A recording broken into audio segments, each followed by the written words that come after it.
नमस्कार दोस्तों, मैं नित्यानंद पांडे नित्य साधना में आपका स्वागत करते हैं। तो आज हम चर्चा करेंगे मंगला गौरी व्रत हमें कैसे करना चाहिए, मंगला गौरी व्रत कब से शुरू करना चाहिए, इसकी पूजा की विधि क्या होगी, इस व्रत में हमें क्या खाना चाहिए, इसका उद्यापन हमें कब और कैसे करना चाहिए, इस विषय पर आज हम चर्चा करेंगे। दोस्तों, मंगला गौरी का व्रत सावन माह में किया जाता है। सावन माह में माता पार्वती के मंगल स्वरूप की पूजा की जाती है। सावन माह में मंगला गौरी व्रत का बहुत ही बड़ा महत्व है। दोस्तों, यह सावन मास में मंगलवार के दिन किया जाता है। दोस्तों, सावन माह में भगवान शिव और माता पार्वती का महीना माना जाता है। इसमें भगवान शिव और माता पार्वती और इनका शिव परिवार पूरा ही प्रसन्न रहता है। इस वजह से यह महीना भगवान शिव को अर्पित है। सावन माह में माता पार्वती अपनी तपस्या से भगवान शिव को पाया था। दोस्तों, इस व्रत को सुहागिन महिलाएं भी कर सकती हैं, कुंवारी कन्या भी कर सकती हैं।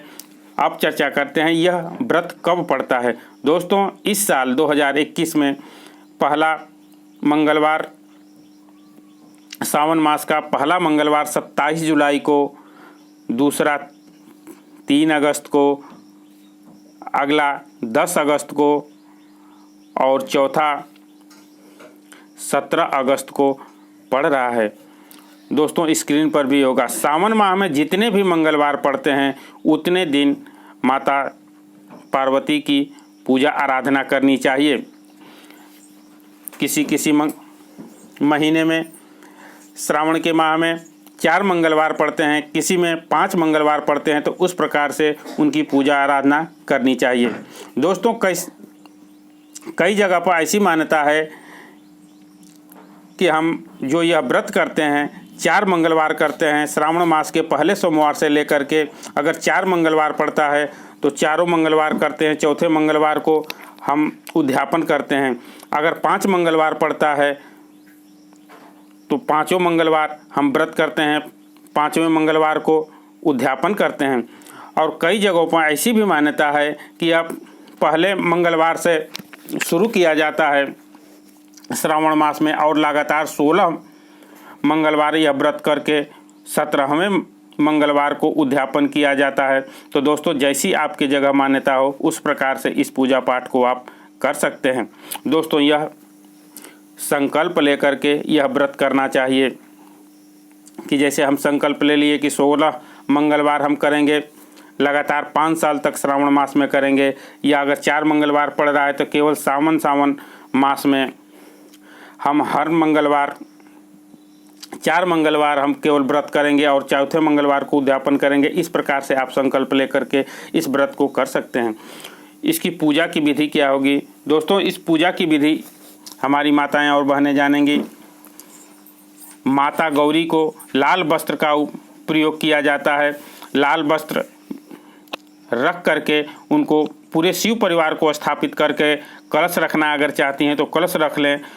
माता पार्वती को कुमकुम जरूर अर्पित करना चाहिए और जो भी आप श्रृंगार की सामान अर्पित करती हैं वह 16 की संख्या में अर्पित करना चाहिए। जैसे 16 बिंदी है, 16 चूड़ी है, या 16 प्रकार की श्रृंगार आप अर्पित कर सकती हैं।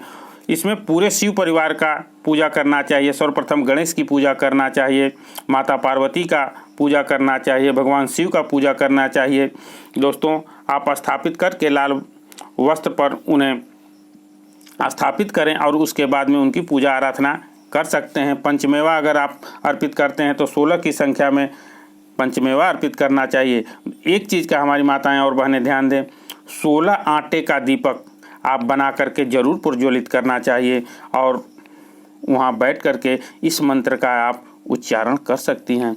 ओम जयंती मंगला काली भद्रकाली कपालिनी दुर्गा क्षमा शिवा धात्री स्वाहा स्वधा नमस्तुते, इस मंत्र का आप जाप करें। अगर इस मंत्र का आप जाप नहीं कर सकती तो आप वहाँ अगर इस मंत्र का जाप करने के बाद भी अगर चाहती हैं तो मंगला गौरी कथा भी वहाँ पढ़ सकती हैं। पूजा पाठ कर सकती हैं। इस मंत्र का जाप अगर करती हैं तो इसका फल और ही ज़्यादा मिलेगा। तो दोस्तों उसके बाद इस दिन आप व्रत रखें। व्रत रखना चाहिए। आप दिन में फलाहार चाय ले सकते हैं, शाम के समय आप एक टाइम भोजन ले सकते हैं, जैसे साबूदाने की खीर हुई, मखाने की खीर हुई, मीठा भोजन लेना चाहिए। इस व्रत में आपको नमक का सेवन नहीं करना चाहिए, अनाज का सेवन नहीं करना चाहिए। तो आप फलाहार कर सकते हैं। मंगला गौरी यानी मंगल करने वाली माता, दोस्तों सांसारिक दुखों से छुटकारा इसे मिलता है। इस व्रत को करने से सांसारिक जो दुख है, हमारे ऊपर विपत्तियां हैं, वह दूर होती हैं। वैवाहिक जीवन जो हमारा है वह सुखमय होता है, इसलिए इस व्रत को किया जाता है। दोस्तों इस व्रत में कुंवारी कन्या भी इस व्रत को रख सकती हैं। कुंवारी कन्या अपने वर के लिए रख सकती हैं कि हमारा सुयोग्य वर मिले, मनचाहा वर प्राप्ति के लिए इस व्रत को कुंवारी कन्या भी इस व्रत को रख सकती हैं। पुत्र प्राप्ति के लिए भी यह व्रत रखा जाता है। जिन हमारी माताओं और बहनों को पुत्र प्राप्ति के लिए यह व्रत करना चाहिए, संकल्प लेकर के यह पुत्र प्राप्ति के लिए भी यह व्रत रख सकती हैं। माता सीता ने भी विवाह से पूर्व माता गौरी की आराधना की थी।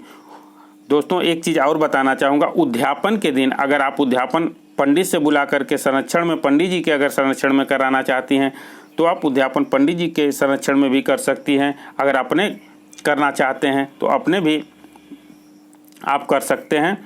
उस दिन 16 सुहागिन स्त्रियों को भोजन करा सकती हैं, दान दे सकती हैं, और जो आप सुहाग की सामग्री अर्पित की हैं उसे अगर आप चाहें तो दान भी दे सकते हैं, और अगर नहीं दान देना चाहते तो अपने भी इस्तेमाल कर सकते हैं।